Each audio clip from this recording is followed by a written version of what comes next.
always thought I was saving my family from absolute ruin. Turns out, I wasn't their savior at all. I was just the oblivious bankroll for a secret life they were building right behind my back. For as long as I can remember, the dynamic in my family was set in stone. I was the capable one, you know? The responsible one who never needed a handout.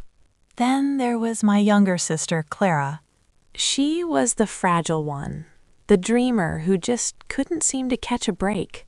And my parents were her eternal safety net, endlessly hovering over her. I never resented it, honestly. I just put my head down and poured my soul into my landscape architecture firm. I worked 80-hour weeks, skipped vacations, and reinvested every single dollar until it finally took off. By the time I was 35, I was doing incredibly well. My husband, Marcus, and I had a beautiful home, a rock-solid marriage, and we were finally talking about starting a family. But with my financial success came a new unspoken rule. Eleanor pays. It started small, kinda harmless. A couple grand here to fix my parents' roof or covering Clara's rent when she was between jobs. I didn't mind helping out, but 3 years ago, the requests took a really dark turn.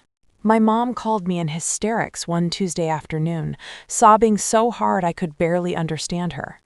When I finally got her to calm down, she dropped a bomb that made my blood run cold. Clara had been having severe vision issues, and a specialist diagnosed her with a rare, aggressive macular degeneration. My mom told me that without experimental stem cell therapies from this private clinic, Clara would be completely blind within 5 years. I was absolutely devastated. I immediately offered to figure out a payment plan, but my dad stepped in. He said the clinic didn't take insurance and needed cash up front. He told me the bank denied their second mortgage, and his voice just cracked. He said, "We're gonna lose her to the dark, unless you can help." I didn't even hesitate or ask to speak to a doctor. This was my little sister's eyesight on the line. Over the next 3 years, my entire life revolved around keeping Clara from going blind. The costs were just astronomical. 20 grand for the first round of injections, 15 for a recovery program, and then another 30 when they said the disease was resisting treatment. Marcus and I had to put our own lives on hold. The money we'd saved up for my IVF treatments went straight to my parents. Every spare dollar was wired to Clara's clinic. We stopped eating out and downgraded our cars. I took on these massive, stressful corporate contracts just to keep the cash flowing. I was completely burning out, living in fear of the next phone call. Through it all, Clara was fiercely private about her condition. At family dinners, she'd wear these dark, oversized sunglasses. She always needed my mom to guide her by the elbow. My heart broke for her every single time I saw her like that. I was so emotionally compromised. I just couldn't see what was right in front of me. But Marcus didn't share my blind empathy. He's a software engineer, a guy who lives for logic and data. And after we'd drained over 100 grand, he started noticing things. The breaking point finally hit on a Sunday evening. I was sitting at the kitchen table, rubbing my temples. I was staring at a forwarded invoice for another $12,000. Marcus sat down across from me and gently closed my laptop. He looked at me with this completely steady expression, but it carried a weight that made me instantly defensive. He took my hands and told me he loved me, but he said something was very, very wrong. I tried to pull away, telling him I just needed to figure out the taxes. "No, you're not sending them another dime. Not until you look at what I found." He opened his laptop and turned it right toward me. He'd built this massive spreadsheet. cross-referencing my bank transfers with Clara's social media. He pointed to a $25,000 wire I sent for a darkness retreat. Then he clicked to the next tab. It was a photo Clara posted just 4 days later. She was on a boat in the glaring sun, holding a drink. My stomach completely dropped, but I immediately started making excuses for her. I told him it was just a throwback photo. She posted it because she missed her old life. Marcus just looked at me with so much pity. He told me to look at the reflection in her sunglasses. You could clearly see the brand new iPhone she was holding. A phone that had literally just come out that week. I just sat there, staring at the screen. My heart was pounding so hard I could hear it. The proof was right there in front of my face. Everything I believed was starting to crack. Then he brought up my parents. They told me they were totally broke. But my dad just bought a luxury truck, and my mom was remodeling. Marcus said they were treating me like an ATM. I completely lost it. I yelled at him. I cried. I called him paranoid. How could he even suggest something so monstrous? That my own family would fake an illness to steal from me. Later that night, Marcus was fast asleep, but I just lay there, staring at the ceiling. The seed of doubt was already planted. What if he was actually right? By morning, I wasn't just doubting then. I was desperate for the truth. I needed to know exactly who my family really was. So I decided to run a test. I waited 3 agonizing days before making my move. I parked outside their house on a Thursday evening, going over the script. I rubbed my eyes raw and messed up my hair until I looked like I was having a breakdown. When I walked through that front door, the smell of roasted chicken hit me. It was the picture-perfect suburban evening. But the second they saw me standing there looking completely destroyed, the whole room just went dead silent. My dad was just casually pouring himself a glass of expensive wine. And Clara? She was chilling on the sofa, scrolling through her phone without a care in the world. No dark glasses, no struggling to see the screen. Just a perfectly healthy girl. My mom wiped her hands on her apron and immediately put on her best concerned mother face. She asked me what was wrong, her voice dripping with that fake sugary sweetness she always used. I knew exactly what I had to do. I let out this massive, pathetic sob and just collapsed into one of the dining chairs. I buried my face in my hands and forced the tears to come.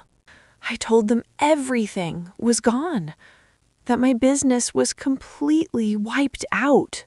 I looked up at them, playing the absolute victim. I spun this wild lie about my business partner embezzling funds and the IRS freezing all my accounts. I told them we were going to lose the house and that we had absolutely nothing left. I watched their faces so closely. I was looking for shock or sympathy, or just an ounce of the unconditional support I'd given them for years. My dad set his wine glass down, looking totally panicked. But it wasn't panic for me. I laid it on thick. I begged them for a $10,000 loan just to keep us afloat. I even brought up the second mortgage they claimed they were going to take out for Clara. I wanted to see exactly how they'd squirm out of it. The shift in that room was violent. My mom literally took a physical step back from me, like my bankruptcy was contagious. And Clara, she dropped her phone and sat bolt upright, making direct eye contact with my dad. Her fake blindness totally vanished. All that warm, loving family energy just evaporated. My mom turned her back on me completely, muttering some lame excuse about the chicken burning. My dad wouldn't even look me in the eye. He just cleared his throat and said they were on a fixed income. I begged them for just $3,000 to cover the mortgage. I thought maybe that was a small enough ask. But Clara snapped right back at me. She actually used her fake eye disease as an excuse to say no. So I asked if Marcus and I could crash in their basement. Just for a few months while we figured things out.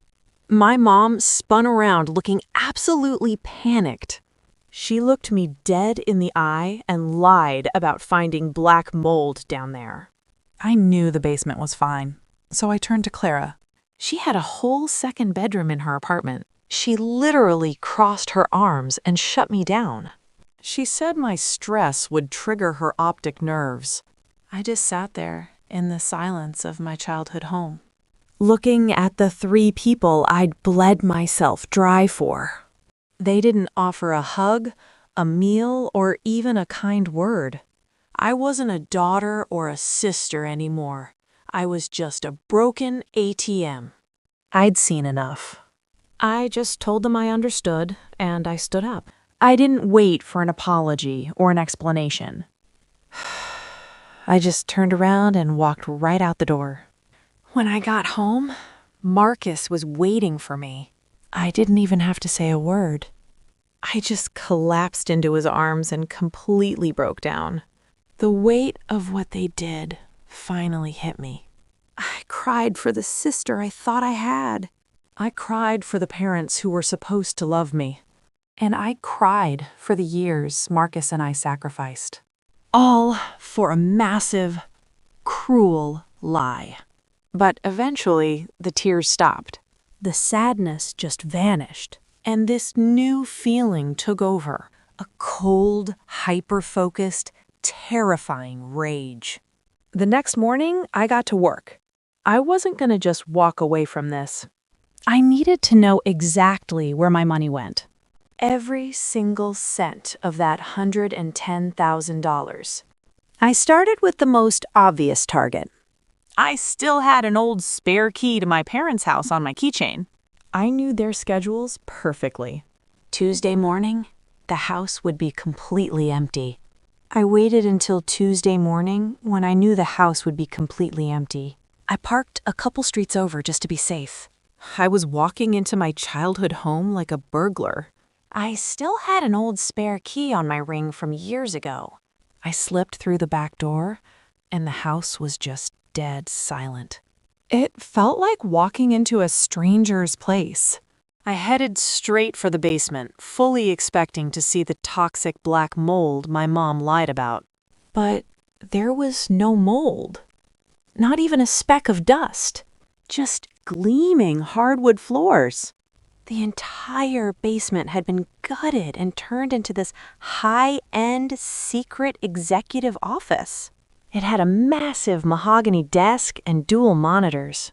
This was where my money was really going. I sat down at the desk and just started ripping open drawers. At first, it was just normal stuff. Utility bills, old tax returns, warranties for appliances. I was looking for anything that made sense. Then I opened the bottom drawer. Tucked way in the back behind some empty envelopes, I found this massive black binder. The label on the spine said, Silver Horizon Properties LLC. I flipped it open, and there it was, an LLC owned by my parents and Clara. Behind that were property deeds, a luxury mountain cabin, a beachfront condo in Florida, a commercial retail space. I pulled out my phone and checked the spreadsheet Marcus made. The dates lined up perfectly. They bought the mountain cabin exactly 2 weeks after I wired them $40,000 for Clara's fake stem cell treatment. The bank statements were right there in the back, a crystal clear paper trail of my money. I didn't even cry. The betrayal was so deep it just bypassed sadness completely.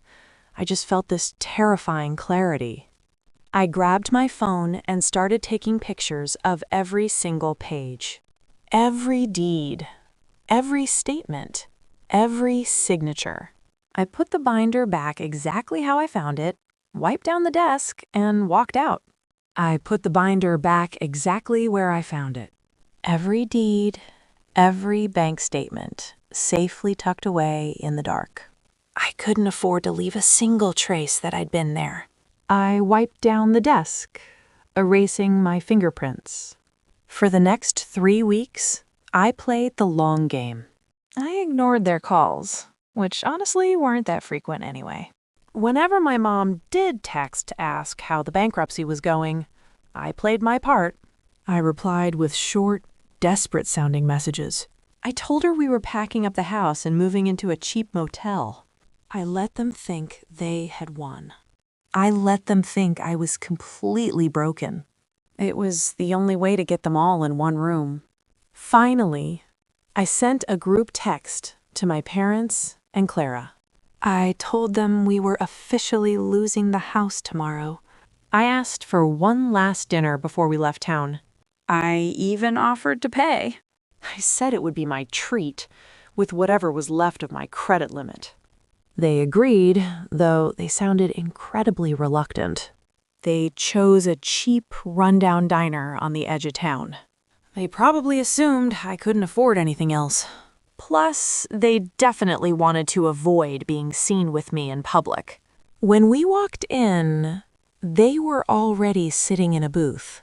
They looked profoundly uncomfortable. Clara was wearing her dark sunglasses again, playing the tragic victim to perfection. Marcus was right beside me. His presence was a solid wall of support. We slid into the booth opposite them, and an awkward, heavy silence settled over the table. The waitress poured his coffee. My father cleared his throat, staring at his mug. He asked if it really came down to it, if we were really leaving. I kept my voice pathetic, telling them we were completely wiped out. I apologized for cutting off Clara's medical fund. She just sighed and adjusted her designer shades, claiming my stress was making her go blind faster.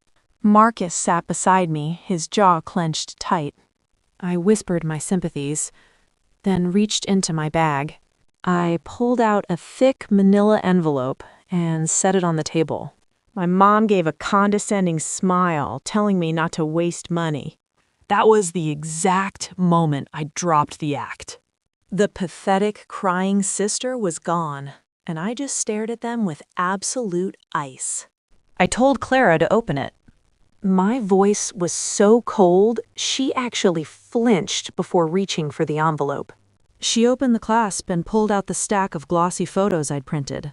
The first was a gorgeous shot of the mountain cabin, then the beachfront condo, and right beneath that, a blown-up copy of the LLC bank statement highlighting my $40,000 transfer.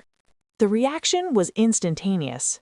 Clara's jaw practically hit the table. She was so shocked, she literally ripped her dark sunglasses off her face to stare at the papers. Her tragic, degenerative blindness was completely forgotten in a split second. My dad looked like he was going to pass out. All the color drained from his face, leaving him this sickly, ashen gray. My mom let out a sharp gasp and slapped her hand over her mouth. The silence was absolutely deafening. I leaned forward, resting my arms on the table. I kept my voice eerily calm, telling them how beautiful the properties were. I mentioned the fantastic rental yield in Aspen. Then I asked why my emergency medical funds bought a ski chalet. My dad opened his mouth to speak, but nothing came out. He just sat there, choking on his own guilt. My mom finally started stammering, her hands shaking violently.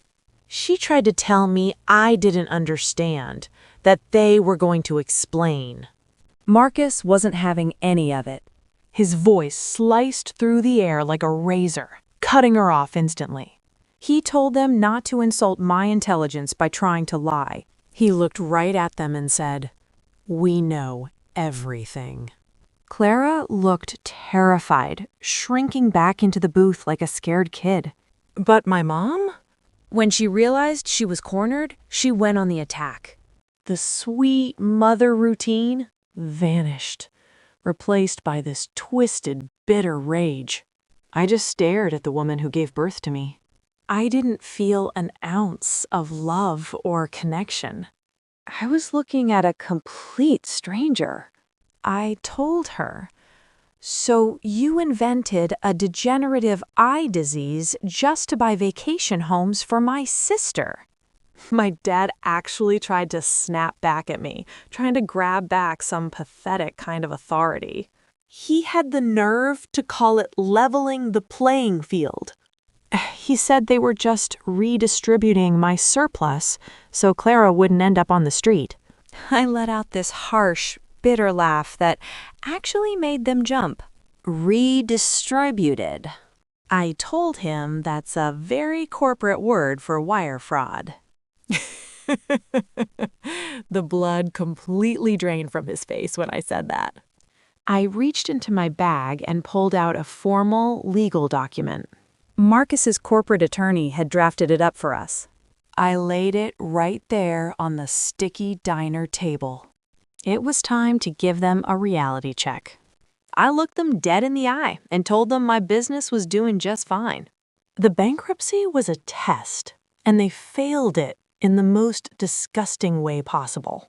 I reminded them that extorting $100,000 across state lines is a federal crime. That's when Clara started crying real tears. I slid the paper across the table and gave them their first option. Sign the promissory note right now, acknowledging the debt. They had exactly 30 days to sell that mountain cabin and wire my money back, plus my legal fees. Then I gave them option B. I walked straight to the cops with the bank records, the LLC docs, and the audio recording of the confession they just gave me. I told them I'd press criminal charges and take absolutely everything they own. My dad just stared at the paper. His hands were shaking so bad he couldn't even pick it up. My mom was openly sobbing at this point, begging me to stop. She actually had the nerve to say I was tearing the family apart. Marcus and I stood up from the booth. I looked down at them and said, "I didn't tear this family apart. You did." Then I looked at Clara, who was just bawling. I told her to keep the designer sunglasses. She was going to need them to hide her face. I dropped a pen on top of the legal document. I gave them exactly 5 minutes to sign it and bring it out to the parking lot, or I was calling the cops. We didn't even wait for an answer. Marcus and I just turned around and walked out into the cool night air. Walking out of that diner was like waking up from a nightmare. The night air hit my lungs, and I could finally breathe. We stood in the parking lot, waiting to see if they'd call my bluff. 4 minutes later, the diner door swung open. My dad walked out, and he honestly looked like he'd aged 10 years in 10 minutes. All that fake authority he used to parade around was just gone. He couldn't even look me in the eye. He just shuffled over, hands shaking, and handed the signed note to Marcus. Then he turned around and walked back inside. And that was it. They ended up having to dump that mountain cabin to a cash buyer at a huge loss. I didn't care. On the 28th day, I was sitting at my kitchen island when the notification hit. Every single penny they stole, plus my legal fees, was back in my account. The absolute second that transfer cleared, I went to work. I blocked their numbers, their emails, their socials, everything. I cut every single string they had attached to me. They were officially locked out of my life. Marcus put up a whole new security system around our house that same week. I sent them one last certified letter basically saying if they ever tried to contact me again, I'd call the cops. We weren't taking any chances. It's been over a year now, and honestly, it's the most profound peace I've ever felt. My business is absolutely booming. I'm not working myself to death to fund someone else's lies anymore. I finally got my life back. And the best part? Marcus and I are expecting our first child in a few months. A little girl. We're finally building the family we had to put on hold for so long. Sometimes people ask me if I miss them, or if I feel kind of guilty for being so ruthless at the end. But not even a little bit. You can't betray people who never really loved you in the first place. I didn't lose my family. I just closed an account at a bank that was doing nothing but charging me fees to exist. And the best part? I took all my investments with me when I left.